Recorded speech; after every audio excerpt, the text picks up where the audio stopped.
Hey, did you know that My Hero Academia features violence and gore, profanity, frightening and intense scenes, and spoilers?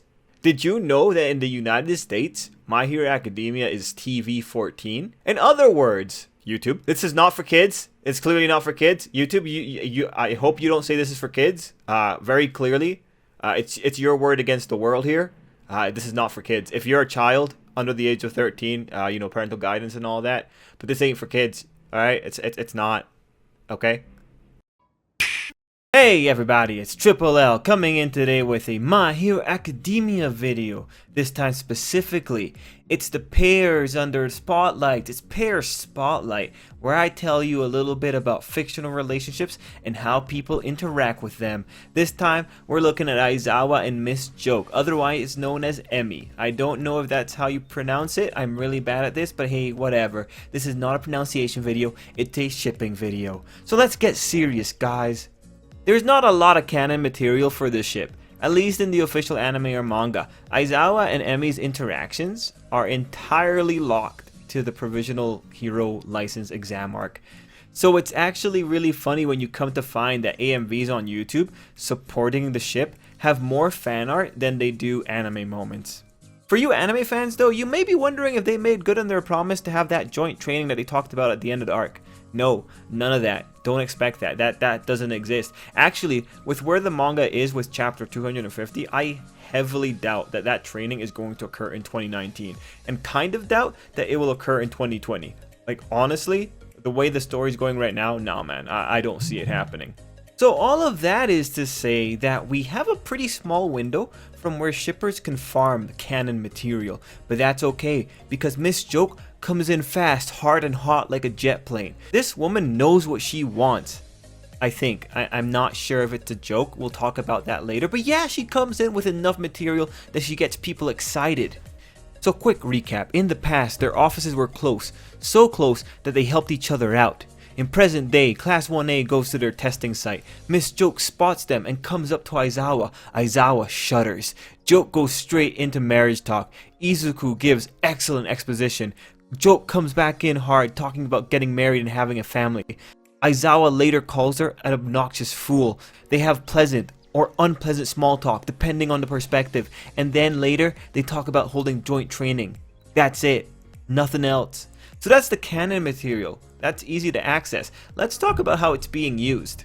So there's a lot of value coming in from Miss Joke's nature, Miss Joke being the one who is totally into the relationship and Aizawa being a reluctant participant is an angle that's played up in the fan art. When you think about that though, you realize that this is the high energy, low energy dynamic, and the Aizawa Miss Joke ship is not the only prominent ship that jumps from that dynamic. The present Mike and Aizawa ship also has this dynamic.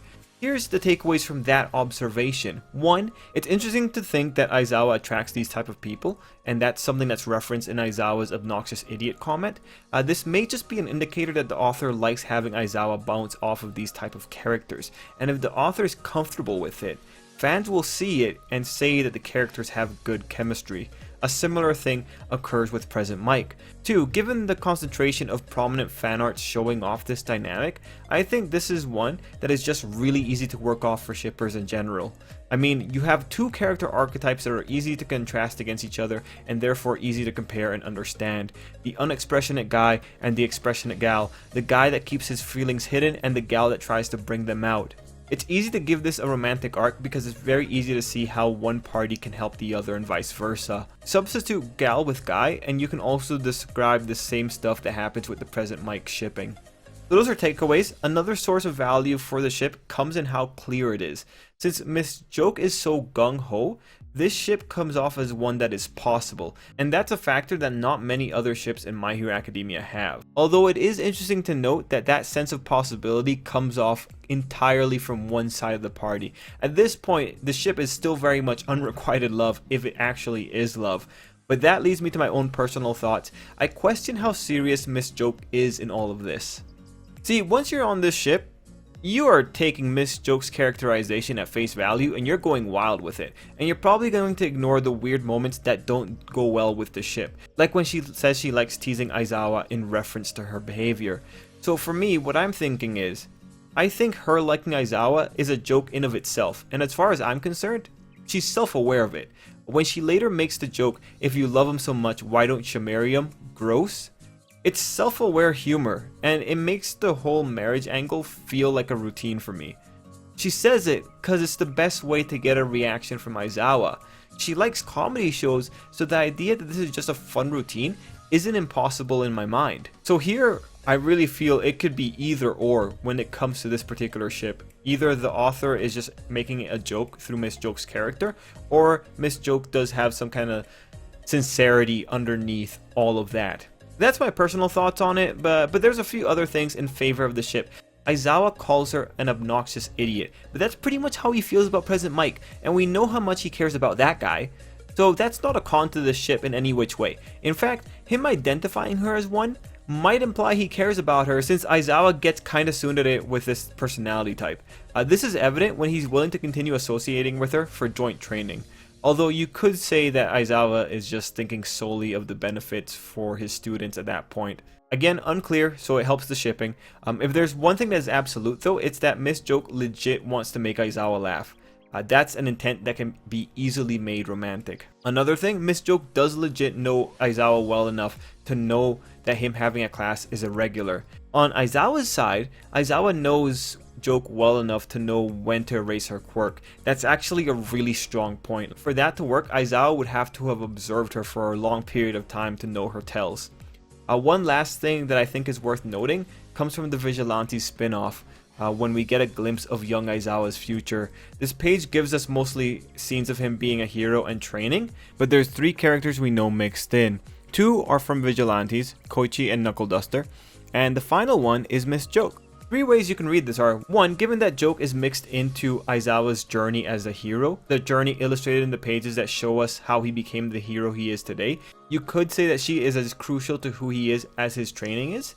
2, you can say that the author of Vigilante supports the ship. Or 3, you can just say it's a nice acknowledgement or Easter egg. The Aizawa arc in Vigilantes featured President Mike and Midnight a lot, so maybe the author just wanted to throw her in as a nice little nod. On that note though, I will say what makes the future scenes interesting are that they don't show President Mike, which makes Miss Joke's inclusion a more interesting circumstance.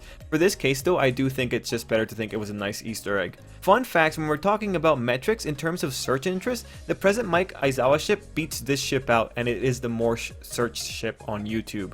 Another nice little fun fact, the earliest that Miss Joke would have met Aizawa would have been when Aizawa was 20 and Joke was 18, assuming that Joke graduated from hero school at 18. While looking at fan art, I saw that there were a few pieces that had Aizawa being the initiator, or just being more forward, and I can only assume that's just regular shipper logic. I'm sure that there is some kind of value or some kind of fun that's had in thinking that Aizawa is the one who takes command of the situation. Yeah, cool stuff. Another small thing, someone on Discord brought up that they felt that Aizawa and Miss Joke felt a little bit forced, which is kinda funny to think about. Usually when we talk about forced ships, it's usually when you have the main character and the obvious main female character like Izuku and Ochako, whereas in the Aizawa Miss Joke situation, you actually have Miss Joke forcing it. She is really pushing for it, right? It's kind of interesting. It's forced in a different way than Izuku and Ochako, and that's kind of funny to think about. But that's pretty much it. So when it comes to this ship, I wonder, were they really in love once upon a time? Was this real? I have no idea, man, but hey, is it a funny dynamic? Yeah, it is. No one expected Miss Joke, right? Anyway, what do you guys think? Does this ship float, or do you need more info, or do you think it's unrequited love? Let me know down below. And that is the end of the video, but don't leave just yet. Hey, YouTube doesn't like me, so this is where I need to ask you guys to do stuff. Leave a like, subscribe, or the biggest thing, share the video. YouTube's not going to promote this video anymore, but you can, and that would be amazing. Furthermore, YouTube stripped me of monetization at the time of making this video, so if you would like to help out the channel, feel free to join on Patreon. It supports the channel and allows videos to keep coming, or otherwise you could just buy me coffee once. I got a coffee link down below if you want to just contribute $1. But hey, if you don't got the means or you don't want to, that's totally fine too. I will like that share though. Or at least leave a like and a comment. That would be nice too. Okay, I'm going to tell you what shipping videos are coming next, but first I have to give the thanks to the Patrons. So, very big thank you to Barry and Wills. Thanks for being here. Frosty, you're amazing. Thanks. Connor, thank you very much. Hyrule, you know I enjoy talking to ya. Thank you for the support. Jason Lee, thank you. Joaquim, and I apologize if I'm getting the name wrong. Joaquim, thank you very much for supporting the channel. Mags14, thank you. Noobing Around, thank you. Skelly, I'm not even going to say because you already know. Tallow Wolf, one of the longtime supporters, thank you so much. X-Speed, of course, X, thank you very much for supporting the channel. These are the people who are helping keep the lights on and making this whole YouTube demonetization process easier, and they're also the ones who are helping make videos like this possible. And thanks to them, the next video in Pair Spotlight when it comes to Hero Academia is going to be Endeavor and Hawks, because that was requested by the patrons. That's what they can do. They're the ones that are paying the bills, so they get, you know, priority on what videos get done. Anyway, look forward to that, and then after that, we'll see if we do other series other than Hero Academia. It'll just take a little bit more time because those ones require a little bit more research. Anyway, everyone, thank you so much for watching, and until next time, I hope you have an absolutely great day. Hero Academia.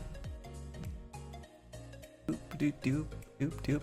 You're still here. I hope you're having an absolutely great day. Yeah. Woo. Okay, that's it now. We're done. We're out of here.